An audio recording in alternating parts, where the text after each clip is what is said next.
All right, so the first round of the draft is over, which means we get to react to stuff. Now, if you listen to Team Talk regularly on 1017 The Team, weekdays 4 to 7, you know that I am a Jaguars fan. Trevor Lawrence, not a surprise, but just the fact that it's finally done, and just a big thank you once again to the New York Jets for feeling compelled to win a couple of games and put us in that spot. Because, oh gosh, actually, no, I hate myself for saying us. I can't believe I just did that. I rail against us and we all the time in here. I was just throwing it in. I don't know if they would have taken Zach Wilson at number 2. Apparently the Jets really like Zach Wilson. I don't know if the Jaguars would have, but it's done. We don't have to worry about it. Jets, you got a gift basket coming, and Trevor Lawrence is the number 1 pick. Zach Wilson goes 2, and then the quarterbacks keep on going. Trey Lance was the surprise at number 3. It wasn't Mac Jones, it was Trey Lance from North Dakota State. So, at least, it's still surprising that they traded up to 3 for a quarterback. And the big story there, like the one that's really going to get to play even more than reacting to Trey Lance being a 49er, is that the report comes out right around that time that Trey Lance gets picked that there was no communication between Kyle Shanahan and the front office, that a lot of these coaches learned that Trey Lance was the pick when we learned that Trey Lance was the pick when Roger Goodell announced it. Like, it's one thing we kind of heard some rumblings during the week leading up to this that there was division on who to pick within the 49ers, but to just leave your coaches in the dark like that, I mean, it's amazing in sports how quickly this stuff can happen, where, I mean, you see a team go from being really good to being really, really bad, a la the Falcons, Kansas City Royals in baseball. Like, some of these teams, like, it just happens, teams in a championship and then they just go away. But John Lynch goes from executive of the year to being a part of, what's kind of feeling this week like maybe the most dysfunctional organization in the NFL.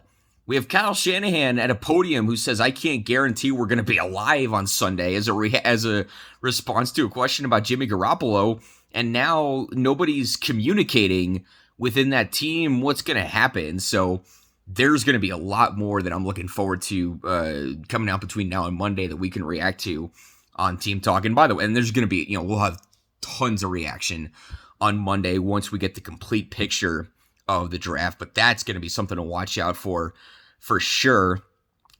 Kind of moving on down, really looking at the 3 teams who we have affiliations with 1017 The Team, the Cowboys, the Broncos, and the Raiders. We'll just kind of go in order. Broncos are first.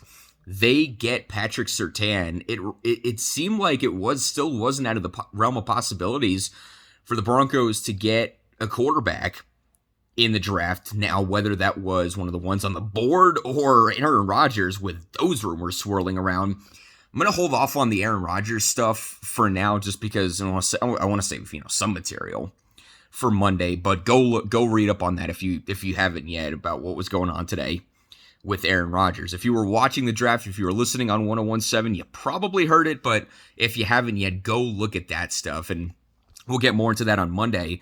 But the Broncos, kind of understanding what was coming up behind them with the NFC East, Broncos put a wrench in some draft boards with Patrick Surtain, and that's a great pick for Denver. Like, that's one that Broncos fans should be really happy with, as far as the guy who, at least today, was probably the top corner on the board because of J.C. Horn's injury stuff, his back surgeries and whatnot. Like, Patrick Surtain was the one that the Cowboys wanted, which is probably why the Cowboys traded at that point. And so they trade with Philly, which, imagine Dallas fans not happy about that one. That one's probably not going over too well just about anywhere. But the Cowboys trade with Philly. The Eagles go up and get Devontae Smith. And so maybe giving Jalen Hurts a legitimate chance, which would be good.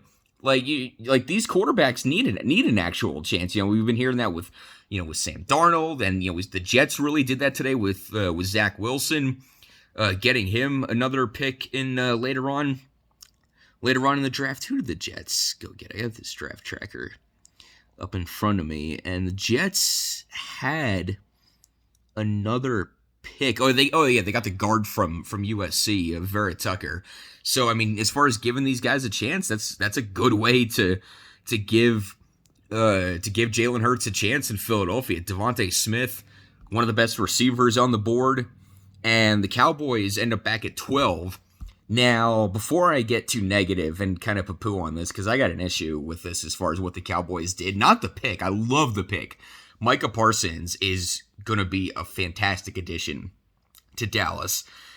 That whole position group with linebacker, never mind the defensive inconsistencies, the defensive issues the Cowboys last year, the position they put themselves in with Mike Nolan and everything, that whole group of linebackers has been a big Achilles heel for the Cowboys for a while now, between Leighton Vander Esch not staying healthy and God knows whatever that was with Jalen Smith last year. So Micah Parsons should be somebody who can come in and play right away.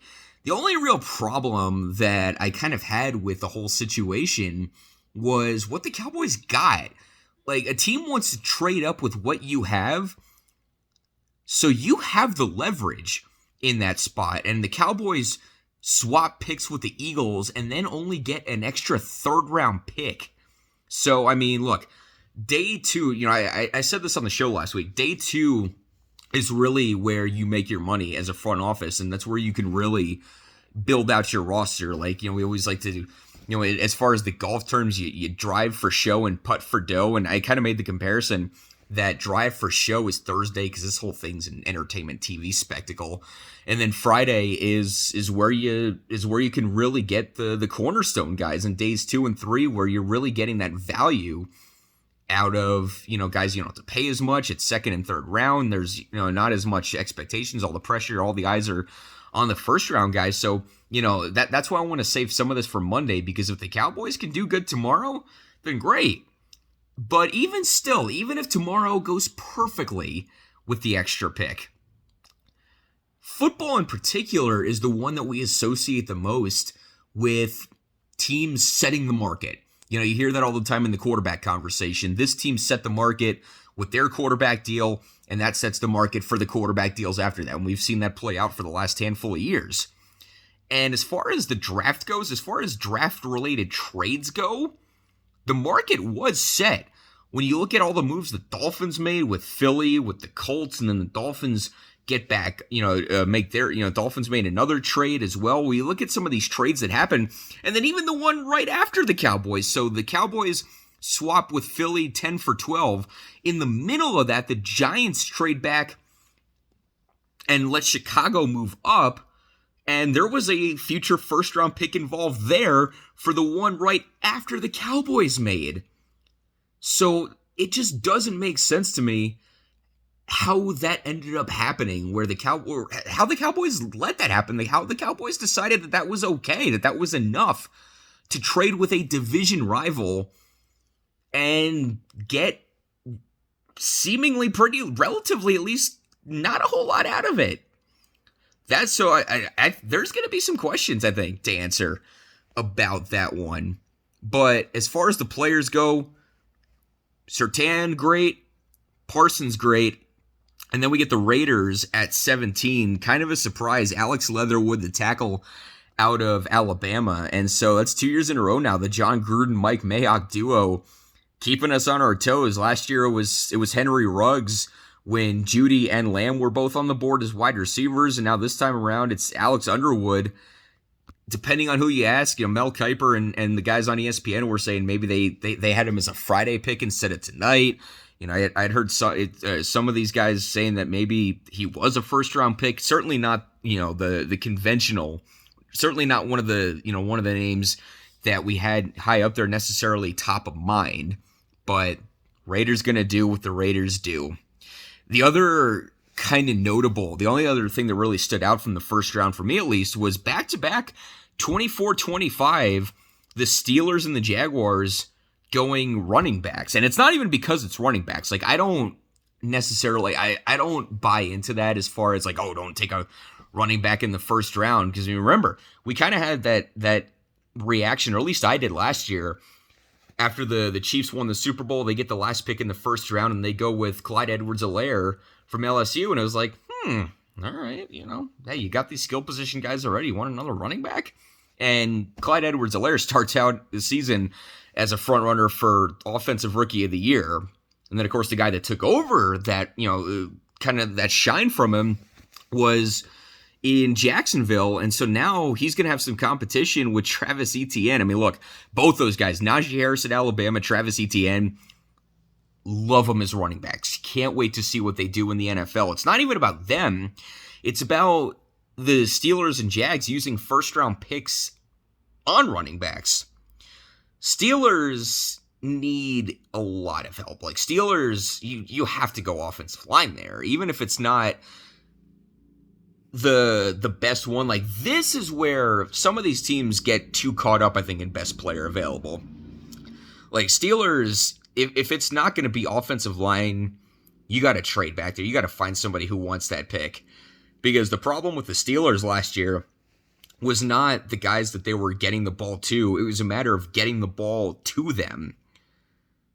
As far as why they just completely fell flat on their face at the end of the season. And then, say for the Jaguars, again, James Robinson was one of the best running backs in the league last year as a rookie. And now you had Travis Etienne. Like, that team needs skill position players, but not necessarily another running back. As much as I love those two guys, it's just about the fit more than anything else. I'm not even objecting to them being first rounders. It's just those particular teams that they went to as first rounders that I thought was pretty interesting. But again, we'll get the whole picture of the draft over the course of the weekend, and we'll have even more reaction Monday on Team Talk 4 to 7, ESPN Radio 101.7 The Team.